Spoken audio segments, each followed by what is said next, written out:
How to use MMF strategy to invest in bonds, real estate, and businesses. Money market funds are among the most popular investments in Kenya. However, not many people know that the same strategy that is used to invest in MMFs can be used in other aspects of investment such as real estate, bonds, or businesses. This strategy is something called fractional investing. In an MMF, ordinary investors usually pool their money together, then hand it over to somebody called a fund manager, who then gets better returns by investing it in commercial debt, T-bills, and other short-term investments. Each investor owns a fraction of the fund and enjoys the economies of scale because of the size of the fund.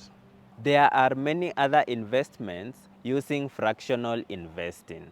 Here are the most common examples available in Kenya. Number 1 is REITs. A real estate investment trust, popularly known as a REIT, is a regulated collective investment vehicle that owns, operates, and invests in real estate by pooling funds from investors.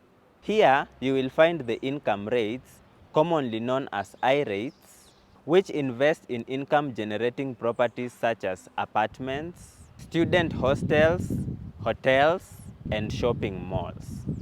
They generate returns through rental income and capital appreciation and can be purchased by the public through NSE's unquoted securities platform. Another option is the development REITs, which focuses on things like acquiring land, developing properties, and selling or leasing them to generate returns. Number 2 are shares. Just like money market funds, buying shares through the NSE gives individual investors a chance to own a fraction of larger companies which are managed by professionals.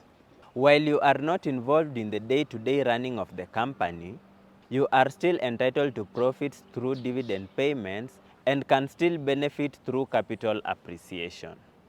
Number 3 is ETFs. An exchange-traded fund is a pooled investment vehicle that holds a basket of other assets such as stocks, bonds, and commodities. These underlying assets are traded on stock exchanges like ordinary shares. The price of an ETF determines demand and supply. Number 4 is fixed income funds. A fixed income fund, popularly known as FIF, pulls money from investors to invest in debt securities for predictable income and to preserve capital investment. An FIF pulls money to make massive investments through professionally managed portfolio and receives regular interest payments, which is then redistributed to investors. Number 5 is balanced fund.